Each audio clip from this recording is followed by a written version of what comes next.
हम लोग यहाँ पे अपने 78वें इंडिपेंडेंस डे यानी स्वाधीनता दिवस, आज़ादी दिवस के अवसर पे यहाँ पे खड़े हुए हैं। अब बात ये आती है, दुनिया को अल्टीमेट फ्रीडम, परम मुक्ति का संदेश देने वाली हमारी ये संस्कृत गुलाम कैसे हो गई।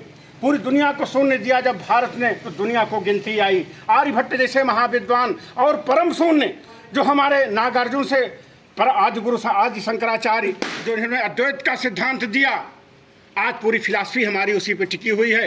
और वैदिक काल में हजारों हजार साल पहले यम नचिकेता संवाद के माध्यम से जीवन और मृत्यु का परम रहस्य हमने कठोपनिषद के रूप में पूरी मानवता को दिया।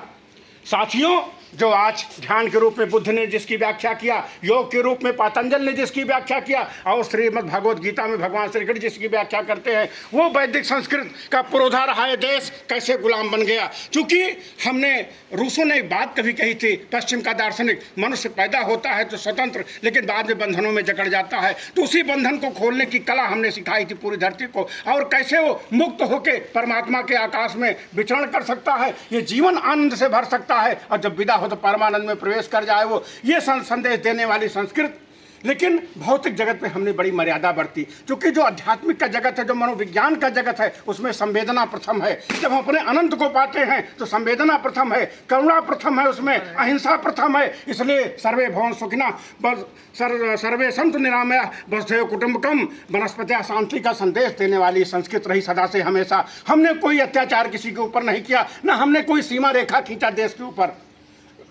विश्व बंधुत्व में हमारी नियति रही, विश्व बंधुत्व हमारे पुरोधाओं की हमारी देशना रही कि पूरी धरती आपकी है, अपनी है, परमात्मा का आकाश है समस्त, सब में आपको रहना है। लेकिन पश्चिम में चूंकि सेक्स पावर मनी को यही उनका ध्येय रहा, तो कुछ उठाईगिरी करके, चूंकि वो जो हमारा भौतिक जगत है वो तो अहंकार पे चलता है, अब अहंकार में कोई करुणा नहीं, कोई संवेदना नहीं है, तो मार काट गला काट प्रतियोगिता देखेंगे। शक आए, हूण आए, मुगल आए, सब कोई अत्याचार, कोई तैमूर लगड़ा चला आ रहा है अत्याचार करते हुए, खून खराबा किया, विक्षिप्त होकर पागल होकर खुद भी मरा, कोई आनंद नहीं। हमने लौटाए सिकंदर, सर झुकाए, मात खाए। जो थोड़ा संवेदनशील थे, जो थोड़ा ज्ञानी थे, वो समझ गए भारतवर्ष की गरिमा को। इसीलिए आज हमारी सरकार कह रही है विकास भी और विरासत भी, संस्कार भी और समृद्धि भी। क्योंकि पूर्ण मानव हम ध्यान से ही बन सकते हैं, पूर्ण मानव हम योग से ही बन सकते हैं, पूर्ण मानव हम प्रार्थना से ही बन सकते हैं, उसको भी संभालना है आपको। और भौतिक जगत में फिर क्रांति कैसे हुई? भौतिक जगत में जब पूंजी बढ़ने लगती है, तो पश्चिम में आप देखे होंगे जार के शासन का अंत हो गया, सर्वहारा की जीत हुई, तो पूंजी देश में, दुनिया में विज्ञान की महाक्रांति आई, तो भौतिक जगत में बड़ी पूंजी बढ़ी। तो भारतवर्ष में क्या था? मुगल आए, यही रहने, अंग्रेज आए। अंग्रेज क्या करते थे? जीवन यापन बड़े उच्च तरीके से करते थे।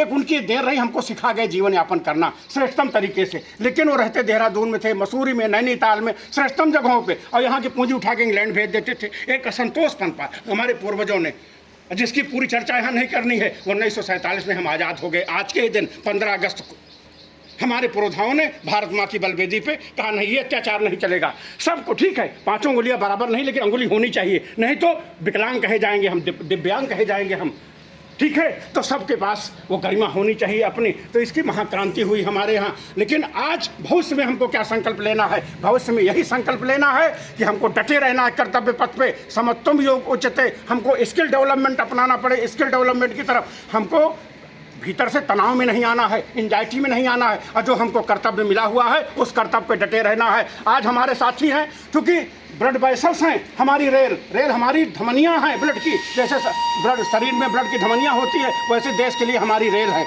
उसमें हम सेवा दे रहे हैं। तो हम बहुत बड़ी जिम्मेदारी उठा रहे हैं। कभी कभी प्रतिकूल परिस्थितियाँ आती हैं इसमें, लेकिन हमको घबराना नहीं है। हार या जीत में किंचित नहीं भयभीत में, कर्तव्य पथ पे जो मिला यह भी सही वह भी सही। और अटल बिहारी वाजपेयी जी की कालजयी रचना हमारी कि हार नहीं मानूंगा, रार नहीं ठानूंगा, काल के कपाल पे लिखता मिटाता हूँ, गीत नया गाता हूँ, गीत नया गाता हूँ। साथियों, हमको डटे रहना है, अपने कर्तव्य पथ पे डटे रहना है। प्रतिकूलताएं आए तो आए, ये हमारा ड्यूटी का क्षेत्र है, परिवार का क्षेत्र है, समाज का क्षेत्र है। लेकिन जो जीवन स्पान है, अपने पुरोधाओं के, अपने संस्कृत विरासत को संभालना है, ध्यान को, योग को, प्रार्थना को आनंद में भीतर से जीना है, और बाहर कर्तव्य को करना है।